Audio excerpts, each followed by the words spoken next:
Silks శ్రీరస్తు శుభమస్తు sale ప్రతి 25,000 రూపాయల కొనుగోలుపై ఒక గోల్డ్ కాయిన్ ఉచితం. ఇంతకుముందు ప్రభుత్వంలో ఉన్నప్పుడు ఆమె చాలా ప్రియారిటీ ఉండేది. మీకు తెలుసు, ఎక్కడికి పోయినా నాయకులు కానీ కార్యకర్తలు కానీ క్యాడర్ అంతా కూడా ఆమెకు బ్రహ్మరథం పట్టేవాళ్ళు. సో అట్లాంటి ఆమెను అంటే డబ్బు సంపాదించుకోకుండా నిరోధించే అంటే చాలా పనులు ఏమి చెప్తే జరిగాయని కూడా అంటారు కదా మిగతా పార్టీలో. అంటే లోపల ఏం జరిగిందో పక్కకు పెడితే మనకి నిన్న కవిత గారు చెప్పిన దాన్ని బట్టి అర్థం చేసుకోవాలి. బిట్వీన్ ద లైన్స్ అంటే పేరుకు నేను కేసీఆర్ కూతురునే తప్ప ఆమె ఎవరితో పోల్చుకుంటుంది? హరీష్ రావు, సంతోష్ రావు, కేటీఆర్ తో పోలిస్తే నాకు వివక్ష జరిగింది. ఈ దొంగ కొడుకులు ఒక్కొక్కడు 1,000 కోట్లు 100 కోట్లు సంపాదించుకున్నారు. మా నాన్న దేవుడే, మా నాన్న చుట్టూ దయ్యాలున్నాయని చెప్తుంది. నేను మా నాన్నగారికి రాసిన లెటరు, వ్యక్తిగతంగా రాసిన లెటరు లీక్ ఎట్లయింది, ఆ లీక్ వీరులు ఎవరని అడిగింది. దానికి అవతల నుంచి కేటీఆర్ వైపు నుంచి బీఆర్ఎస్ నుంచి ఏమన్నారు, మా పార్టీలో కూడా కొంతమంది కాంగ్రెస్ కోవర్ట్లు ఉన్నారని ఇండైరెక్ట్ గా కవిత వెనకాల రేవంత్ రెడ్డి గారు ఉన్నారని చెప్పిండు. అన్నారు కేటీఆర్, మా కుటుంబ సభ్యులే అన్నారు. ఇంకా చెప్పాలంటే కోవర్ట్లు ఉన్నారు అన్నాడు. కవితని చెప్పాలంటే మా కుటుంబ సభ్యుల్లోనే ఉన్నారని కేటీఆర్ స్పష్టంగా చెప్పాడు. ఆయన డైరెక్ట్ గా కవితని రేవంత్ రెడ్డి ఆడిస్తున్నాడు, ఈమె తోలుబొమ్మ అని చెప్పిండు. అప్పుడు కవిత గారు ఏమన్నారు, మా నాన్నకి నేను రాసిన వ్యక్తిగత లేఖ లీకు చేసిన లీకు వీరులు ఎవరో చెప్పమంటే గ్రీకు వీరులు ఎందుకు మాట్లాడుతున్నారు అన్నది. ఒక ఆయన నల్గొండ జిల్లా ఆయన 3 అడుగులు ఉండే లిల్లిపుట్టు ఆయన కూడా మాట్లాడుతుండు, ఆయనకేం తెలుసు అది ఇదని మాట్లాడింది. ఆయన ఏమన్నాడు, నువ్వు 2001లో ఎక్కడున్నావు నేను ఉద్యమాలు చేసినప్పుడు జగదీశ్వర్ రెడ్డి గారు ధీటుగా సమాధానం చెప్పారు. సెకండ్ అది అయిపోయింది. జగదీశ్వర్ రెడ్డి గారిని లిల్లిపుట్టు అన్నది, వాళ్ళ అన్నని గ్రీకు వీరుడు అన్నది, వాళ్ళ ఇంకో అన్నని లీకు వీరుడు అన్నది.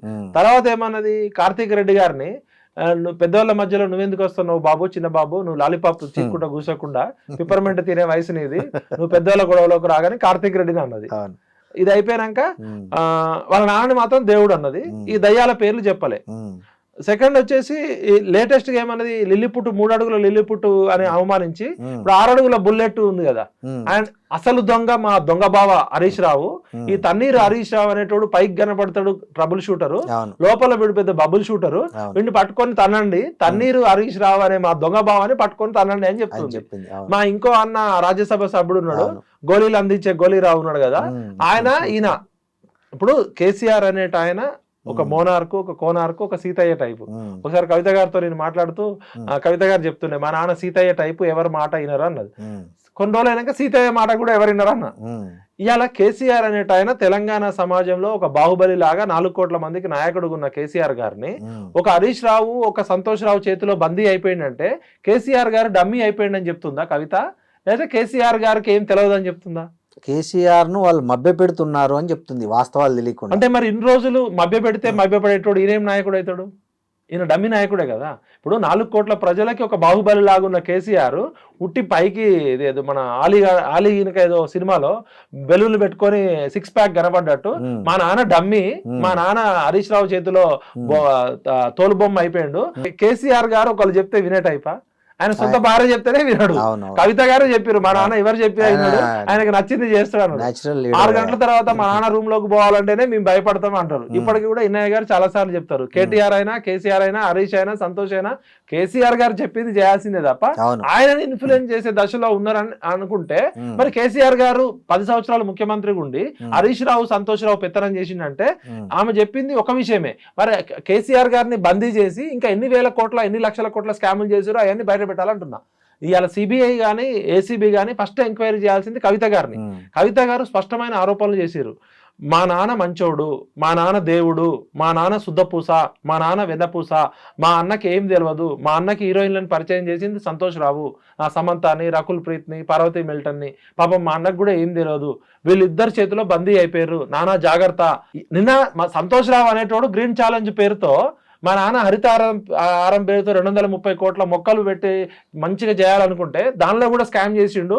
ఇప్పుడు ఇంకోటి సార్, ఆమె అధికారంలో ఉన్నప్పుడే ఈ మొత్తం అవినీతి అంతా జరిగింది. కవిత ఏమైతే ఇప్పుడు ఆరోపిస్తున్నారో, నిన్న ప్రెస్ మీట్ పెట్టి కానీ అంతకు ముందు కానీ మా నాన్న చుట్టూ ఉన్న వాళ్ళు అవినీతి చేస్తున్నారని, 10 ఏళ్ళు అధికారంలో ఉన్నప్పుడు జరిగిన అవినీతిని ఆమె దగ్గర ఇంత గ్యాప్ తీసుకొని, ప్రతిపక్షంలో వచ్చి కూడా దగ్గర 1.5 year దాటిపోయింది, ఇంత గ్యాప్ తీసుకుని స్పెసిఫిక్గా వాళ్ళను టార్గెట్ చేయడం వెనక ఆమె సొంత ఎజెండా ఏమన్నా ఉందంటారా కవితకి?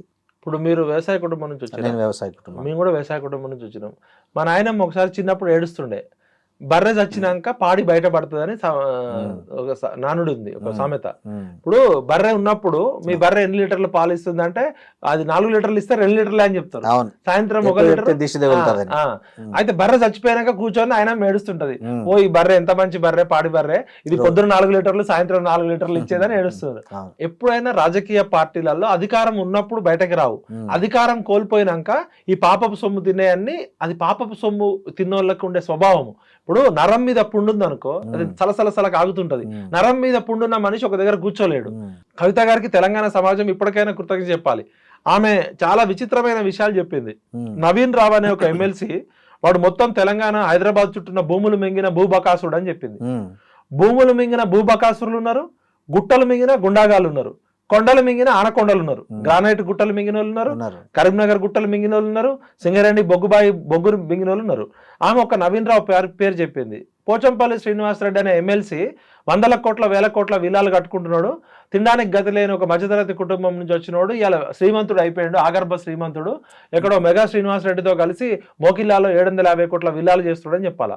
రేపొద్దున కవితక్క ఆ విల్లాల దగ్గర కూర్చొని అన్ని అమరవీరుల కుటుంబాలకు పంచాలని చెప్పాలా. ఆ 750 విల్లాలు ఒక్కొక్క విల్లా ఒక్కొక్క అమరవీరుల కుటుంబాలకి పంచమని అమర దిశకు కూర్చోవాలి. నేను కూడా అక్కడికి వస్తా, తెలంగాణ ఉద్యమకారులంతా అక్కడికి పోదాం. కవితక్క నేను డిమాండ్ చేస్తున్నా, అక్క పోచంపల్లి శ్రీనివాసరెడ్డి అనేటోడు అక్రమంగా సంపాదించిన విల్లాలు ఏమవుతున్నాయో అవన్నీ ఉద్యమకారుల కుటుంబాలకు పంచుదాం రా. అదే విధంగా ఆమె ఏమన్నది, ఆయన పల్లా రాజేశ్వర రెడ్డి నాకు చెప్పిండు చాలా విషయాలు అని చెప్పింది. ఇంకోటి కోట్ చేశారు. అదే విధంగా టిఆర్ఎస్ అధికారంలో ఉన్నప్పుడు బీఆర్ఎస్ అధికారం ఉన్న 10 ఏళ్లలో ప్రజల సొమ్ము పందికొక్కులాగా మింగిరని చెప్పారు. ఆమె ఇంకేమన్నది, నేరేళ్లలో దళితుల్ని అక్రమ ఇసుక లారీలతో తొక్కిచ్చిర్రు, దానికి అడ్డుకున్న నేరెళ్ల బాధితుల్ని ఎస్సీ ఎస్టీ బీసీ పేద వాళ్ళని 8 మందిని 3rd డిగ్రీ పెట్టి ఒక ఐపీఎస్ ఆఫీసర్ తోటి కరెంటు షాకులు పెట్టి వాళ్ళ ప్రైవేట్ పార్ట్స్ లలో కూడా ఇబ్బంది పెట్టి వాళ్ళని సంసారానికి పనికి రాకుండా చేశారని మీరా కుమార్ కూడా వచ్చింది. మరి అప్పుడే కవితక్క చెప్పొచ్చు కదా. ఇప్పుడు ఏమంటుంది, అది కేటీఆర్ అకౌంట్ లో వేసిండు, సంతోష్ రావు ముఖ్యమంత్రి ఆఫీస్ నుంచి ఫోన్లు చేసి పోలీసు వాళ్ళతో కొట్టించిండు అని చెప్పింది. మరి ఆ విషయం అప్పుడే చెప్పొచ్చు కదా. ఇప్పుడు మీ అన్న పేరు వచ్చినందుకు నువ్వు బాధపడుతున్నావా, నేరెళ్ళ బాధితుల బాధపడుతున్నావా? నువ్వు నిజంగా ఒక నాయకురాలైతే నేరెళ్ళ బాధితులకు అన్యాయం జరిగింది వాళ్ళని ఎప్పుడన్నా పరామర్శించినవా? పాపం మీకు అన్యాయం జరిగింది, చేసింది మా అన్న కాదు, ఆ సంతోష్ రావు అనే దుర్మార్గుడు, దా పోరాడడం దాని ఇప్పుడు అన్నవా? అంటే నీకు అన్యాయం జరిగితే తెలంగాణకు అన్యాయం జరిగినట్టు. 1200 మంది అమరవీరుల కుటుంబాలు ఎప్పుడు సందర్శించలేను. ఆర్టీసీ కార్మికులు 100 రోజులు స్ట్రైక్ జరిగితే 50 మంది చచ్చిపోయారు, ఏ రోజు పోలే మీరు మీ కుటుంబ సభ్యులు. ఇంటర్మీడియట్ పిల్లలు 32 మంది, మీ అన్న మీరు గ్లోబెరీనా అనే కంపెనీ చేసిన అక్రమాల వల్ల 32 మంది టీనేజ్ పిల్లలు చచ్చిపోయారు. నీకు కూడా కొడుకులు ఉన్నారు, కేటీఆర్ కూడా కొడుకు కూతురున్నారు, అదే ఏజ్ పిల్లలు. మరి 32 మంది ఇంటర్మీడియట్ పిల్లలు చచ్చిపోయినప్పుడు రాలే మీకు, ఆర్టీసీ కార్మికులు చచ్చిపోయినప్పుడు మీకు రాలే, చాలా మంది మహిళలని గిరిజన మహిళల్ని గ్యాంగ్ రేప్ చేసి చచ్చినప్పుడు రాలే. అంటే తెలంగాణ ప్రజల బాధ మీకు పట్టదు. అప్పుడు బంగారు తెలంగాణ, సువర్ణ తెలంగాణ, బతుకమ్మ తెలంగాణ. ఇప్పుడు నీకు ఎప్పుడైతే నీ ఇంట్లో నిన్ను పక్కకి పెట్టినప్పుడు అప్పుడు అన్ని గుర్తొచ్చినాయి. పదవులు ఉన్నప్పుడు పెదవులు ఎందుకు మూసుకున్నావు కవితక్క అని అడుగుతున్నా. ఇప్పటికైనా కవిత గారిని రిక్వెస్ట్ చేస్తున్నా, అక్క నీకు చిత్తశుద్ధి ఉంటే మనం కలిసి పనిచేసినాం, నా మిత్రురాలివి, నేను శ్రేయభిలాషి. నేను ఏమంటున్నా అంటే ఆ 1200 కోట్లు టిఆర్ఎస్ పార్టీ అకౌంట్ లో ఉన్నాయి కదా, అవి రాత్రికి రాత్రి అది తెలంగాణ ప్రజలు తమ రక్త మాంసాలతోటి ప్రజలు ఇచ్చిన ఆస్తి. ప్రతి ఊర్లో తెలంగాణ రాష్ట్ర సమితి బిల్డింగ్లు ఉన్నాయి, అవన్నీ కూడా తెలంగాణ ఉద్యమకారులకు పంచుదాం. ఆ TRS party second richest party కదా, టిఆర్ఎస్ పార్టీని బీఆర్ఎస్ పార్టీగా మార్చే హక్కు మీ నాన్నకు కూడా లేదు.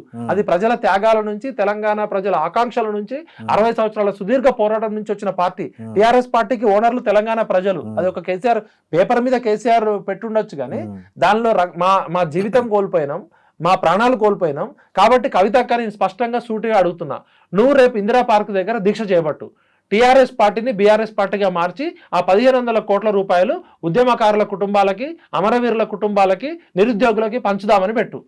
రేపటి నుంచి లిస్టు స్టార్ట్ చేయి. ఈ 10 సంవత్సరాలు ఎవరెవరైతే పందికొక్కులాగా తిన్నారో, ఈ భూములు మింగిన భూబకాసురుల లిస్టు, కొండలు మింగిన ఆనకొండల లిస్టు, గుట్టలు మింగిన గుండాగాల లిస్టు, తెలంగాణ బడ్జెట్ 30 లక్షల కోట్లు ఈ 10 సంవత్సరాల్లో ఎవరెవరు తిన్నారో వాళ్ళందరూ లిస్టు పెట్టు. నీతో పాటు మేము కూడా ఉంటాం, నీకు రక్షణగా మొత్తం తెలంగాణ సమాజం వస్తుంది. సరే జరిగింది ఏదో జరిగిపోయింది, ఇప్పటికైనా నువ్వు మాట్లాడు, ఆ విషయాలు మాట్లాడు. నువ్వు నిన్న మాట్లాడిన ప్రెస్ మీట్లో నీకు అన్యాయం జరుగుతుందనే మాట్లాడుతున్నావు కానీ నిరుద్యోగుల గురించి మాట్లాడినావా, విద్యార్థుల గురించి మాట్లాడినావా, బీసీల గురించి మాట్లాడినావా, ఎస్సీల గురించి మాట్లాడినావా? సామాజిక తెలంగాణ లక్ష్యం అయితే దానికోసం మాట్లాడుతుంటేనే నన్ను దూరం పెట్టారు. ఆమె 10 సంవత్సరాల అధికారంలో ఉన్నప్పుడు మీ 2 సార్లు కేబినెట్ లో మహిళా మంత్రులు లేనప్పుడు మహిళలు ఎవరు మంత్రులు లేరంటే కొంతమంది ఎవరు కామెంట్ చేస్తారు, ఉన్నోళ్ళంతా మహిళలే అని మీ నాన్న అవమానించిండు కదా. మహిళా మంత్రులు ఎందుకు లేరు మై డియర్ డాడీ అని ఎందుకు అడగలేదు? దళితుడిని సీఎం చేస్తా అని చెప్పి ఎందుకు చేయలే మై డియర్ డాడీ? నువ్వు దళితుడు కాదు కదా డాడీ, మీ తాత దళితుడు కాదు కదా, మనం దళితులం కాదు కదా, దళితులని దగా చేసిన దగుల్బాజీ ఎవరు డాడీ అని అడగాలి కదా.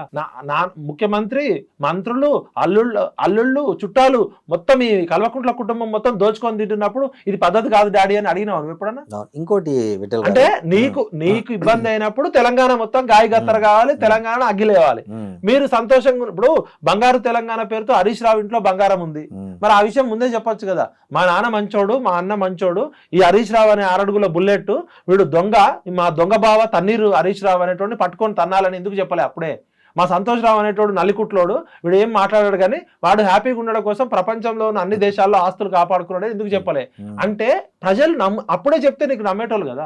అంటే ఇప్పుడు ఈ మొత్తం వ్యవహారాన్ని అంతా వాళ్ళ సొంత ఎజెండా, సొంత ఆస్తుల పంపకంలో తేడా వచ్చినందుకు జరుగుతున్నది తప్ప ఇప్పుడు కూడా తెలంగాణ ప్రజలు, తెలంగాణ సమాజానికి సంబంధించిన గొడవ అయితే కాదు ఇది, అంతేనా? ఒక జర్నలిస్ట్ గా మీరు ఆలోచించండి సార్, వీళ్ళ ట్రాక్ రికార్డు 2001లో వీళ్ళ ఆస్తులేంది, 2004లో వీళ్ళ ఆస్తులేంది, 2014లో వీళ్ళ ఆస్తులేంది, 2020లో ఏంది?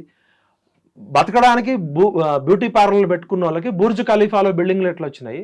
తినడానికి తిండి లేని, సొంత ఇల్లు లేని వాళ్ళకి విల్లాలు, ఫామ్ హౌజులు, ఎస్టేట్లు అమెరికాలో, ఆస్ట్రేలియాలో, ప్రపంచ దేశాలలో ఎక్కడి నుంచి వచ్చినాయి? ఇవాళ వీళ్ళకి ఆస్తులు చాలా ప్రపంచ దేశాల్లో ఉన్నాయని చెప్తున్నారు. మాట్లాడితే అమెరికా పోతున్నారు, దుబాయ్ పోతున్నారు, లండన్ పోతున్నారు ఏదో పేరుతో. మరి ఇలా పదే వీళ్ళు అమెరికాలో ఎక్కడెక్కడ ఆస్తులు పెట్టారు అవన్నీ బయటకు రావాలి కదా. ఉద్యమం చేస్తే కోల్పోతారు కదా. ఉద్యమం అంటే త్యాగం, ఉద్యమం అంటే ధైర్యం, ఉద్యమం అంటే నిజాయితీ, ఉద్యమం అంటే ఇవ్వడం కదా. మరి మొత్తం ప్రపంచ చరిత్రలో ఉద్యమాలు చేసిన నాయకుల కుటుంబాలు ఆరిపోయినాయి, మీ ఒక్క కుటుంబం మాత్రం ఉద్యమం పేరుతో తెలంగాణ రాకముందే ఆస్తులు వచ్చినాయి. ఇదంతా జనాలకు తెలియదు అంటారా? వీళ్ళ కుటుంబానికి ఆస్తులు వచ్చింది, లేకపోతే వీళ్ళ అవినీతి చేసింది, వీళ్ళ ప్రామిస్లు అన్నీ ప్రజలకు గుర్తుంటాయి కదా విఠల్ గారు. మరి అట్లా గుర్తున్నప్పుడు మళ్ళీ సెకండ్ టైం కేసీఆర్ను గెలిపించారు అంటే దాన్ని ఎట్లా అర్థం చేసుకోవాలి? ఇప్పుడు తెలంగాణ ప్రజలు ఏంటంటే అమాయకత్వము, మంచితనము, బారాకూన్ మాఫ్ అన్నట్టు ఫస్ట్ సారి జై తెలంగాణ పేరుతో వచ్చారు, సెకండ్ సారి బంగారు తెలంగాణ అనే స్లోగన్ తోటి ఒక హోప్ కలిగించారు. ఫస్ట్ టర్మ్ కొంచెం బాగానే ఉండే, సెకండ్ టర్మ్ వచ్చినాక వీళ్ళు ఆగడాలు ఎక్కువైపోయి యథా రాజా తదా ప్రజా అన్నట్టు కేసీఆర్ గారిని చూసి కేసీఆర్ కుటుంబ సభ్యులను చూసి ఎమ్మెల్యేలు కూడా ఒక్కొక్క ఎమ్మెల్యే 100 కోట్లు, 500 కోట్లు, 1000 కోట్లకు ఎదిగేసరికి ప్రజలు బండకేసి బాధిరు. ప్రజలు ఎందుకు ఓడించారు రెండోసారి?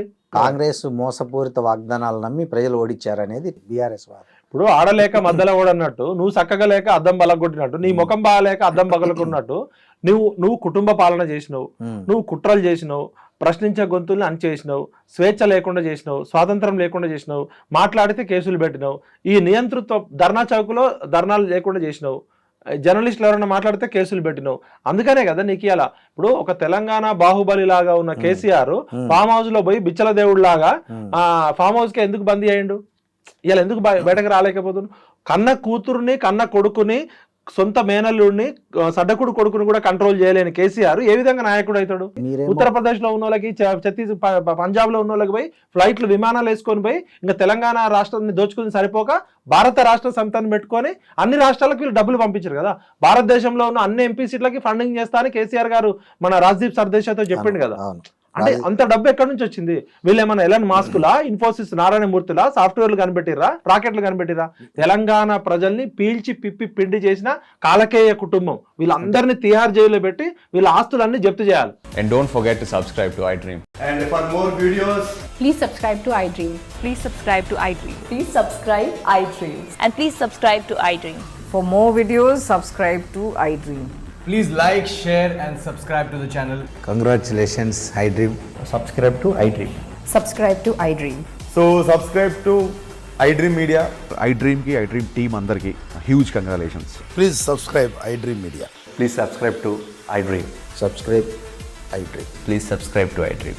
iDream అంటే నా కళల ఛానల్ సబ్స్క్రైబ్ చేసుకున్న నోరు తిరుగుతలేదు, మీరైతే గంట గుర్తు కొట్టండి. For more such videos, please subscribe to iDream. Subscribe to iDream. Please subscribe to iDream. Please subscribe iDream Media. Please do subscribe to iDream. Please subscribe to iDream Media. For best entertainment and information, please subscribe iDream.